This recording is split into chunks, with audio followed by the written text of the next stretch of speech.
Hi folks, I'll be with you in just a second, right? Hello. So I am Paul Murphy, and I am blind. I'm waiting for yet another helicopter to decide to fly away. Why do they keep doing this to me, you know? Come on.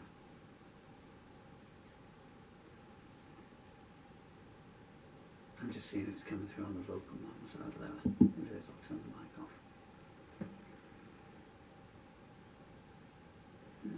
Okay, right, so this is called These Are the Days. And I wrote this in 1994. Yeah, I wrote this in 1994. And 30 years later, about 6 seconds ago, I had a tune, I pulled it out. I've never sung it before. It's the first time I've seen it since 1994. It's just been there in my folders. I've just been going through the T file today, you know. And so I need to work on the music. So I'll just refresh myself. It's going to be in C. Someone said to me very recently, from a text message of all things, and I'll need to bring the G up. That's for sure. How's that sound over there? Bouncing the sound off the corner of the room. It must be really great that you just look at the words and the tune comes to you. You'd think so, but the only trouble is, when I'm reading a book, it happens, you know. If I'm reading a newspaper, if I'm reading, well, it's not teletext anymore, you know. That stuff, you know, if you're reading a prescription bottle or the cooking instructions on a pasta bake or something like, you know, cook at 1, 2, 5, 4, 20 minutes. I'm going to make that very sharp.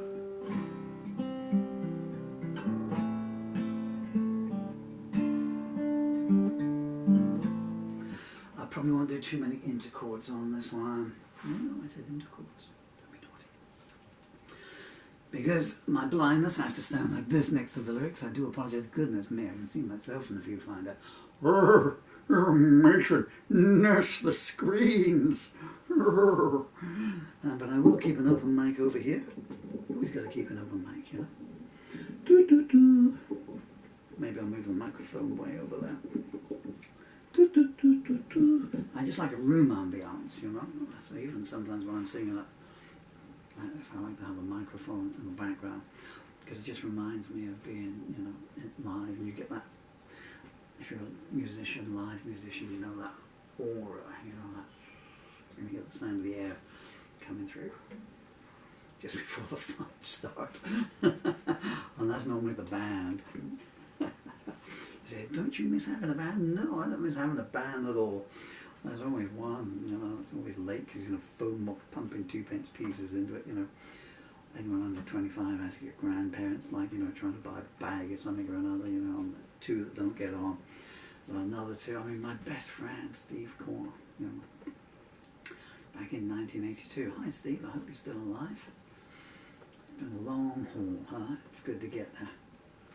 Because we buried some people, didn't we, back in 1982. And, you know, and I was a couple of years older than him. He came from a very rich family, actually. I like that idea. He was living on a squat. So we were all living in this squat Chester house in Chart. Oh man, what a place. And it, I mean, it wasn't meant to be a squat. It was this old Victorian house run by Bodge Larkham. Going Bodge because he was a handyman. He bodged up every job he did. Allegedly, I'll put in just in case he's still alive at 85 or whatever. He must be now 122 or something. And you know, then he let out. He thought it was going to be a good business opportunity. He's going to let out respectable families. So he bought the place, and you know, and 3 flats would pay for the mortgage, and 1 would pay for the rent, and flat 5 and 6 would be profit. But he made the mistake of first one. He made the mistake of free electricity. That was a very big mistake because we had no heater, so we used to sit in the kitchen. We just used to turn the oven on. He provided an oven and a 4-in hob, and we just how we didn't burn the place down every night. People would light their cigarettes off it, and their hair would go up and everything, like, you know. Anyway.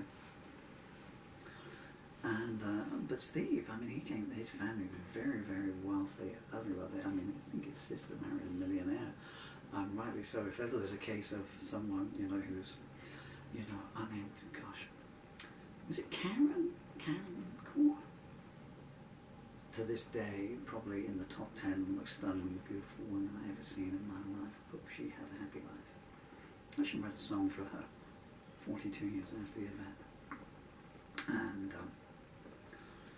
so we were all there, and, you know, starving. So, but Steve would go out in the mornings, and they would go out and they would walk through the blocks of flats, and they'd pick up bottles of milk from the flats, because, you know, the flats were done so you could walk through one door.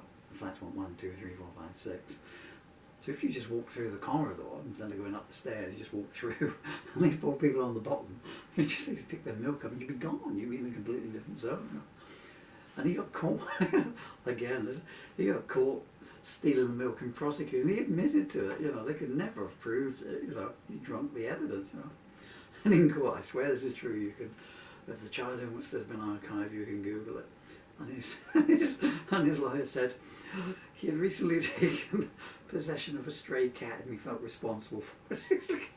Nicking the milk to give to the cat. That's a true story. Rover. Well, they called the cat Rover. They called the cat Rover.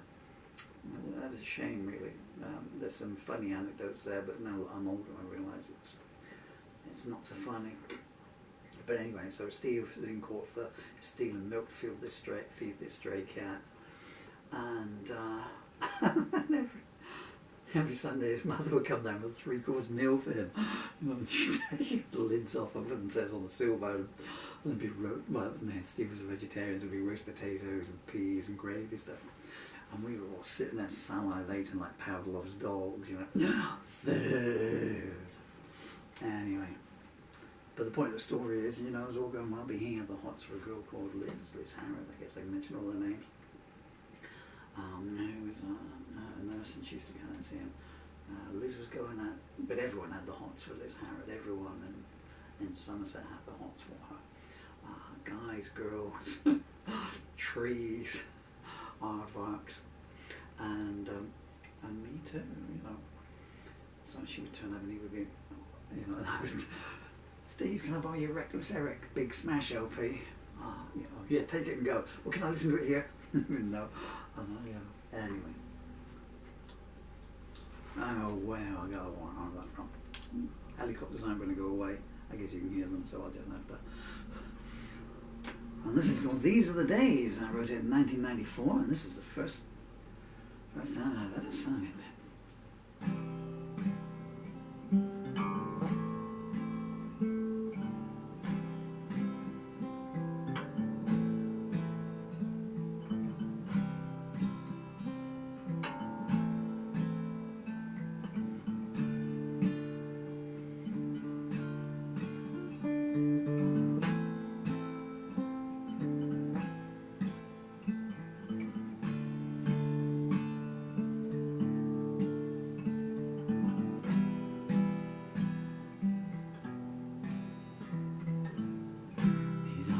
Days that you need a friend, the days that you can't see where the road will end, that you can't face the dawn, not again. These are the days. These are the days. These are the days. These are the days. These are the days when the lakes are dry, the days when all you can do is to wonder why. When you're so tired you can't even try. These are the days. These are the days. These are the days. These are the days. These are the days when the music stops, when the last slave cries out as he drops, when everything you touch just rots. These are the days. These are the days. These are the days. These are the days.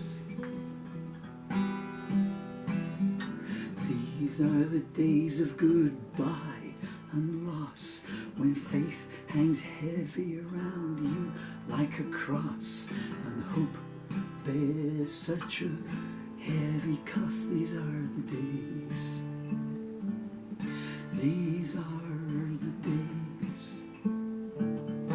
These are the days. These are the days. These are the days when belief is dead, when all the street gutters start running red, when nothing true is ever said. These are the days. These are the days. These are the days.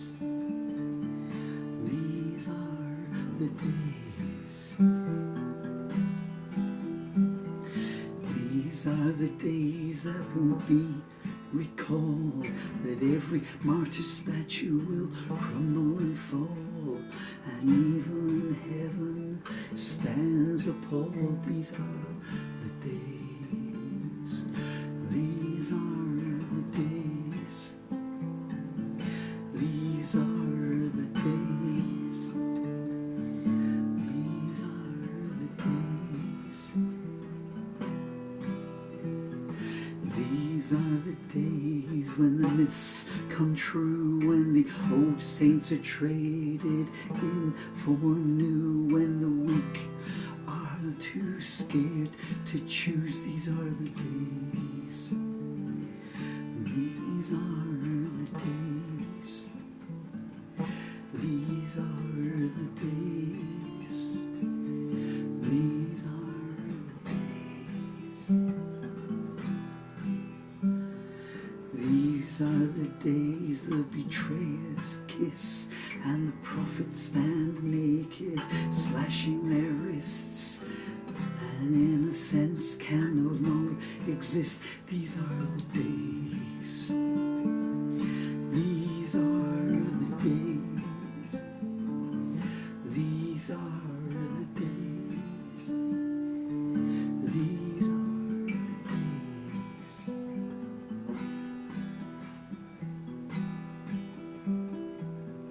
These are the days. These are the days. These are the days. These are the days. These are the days.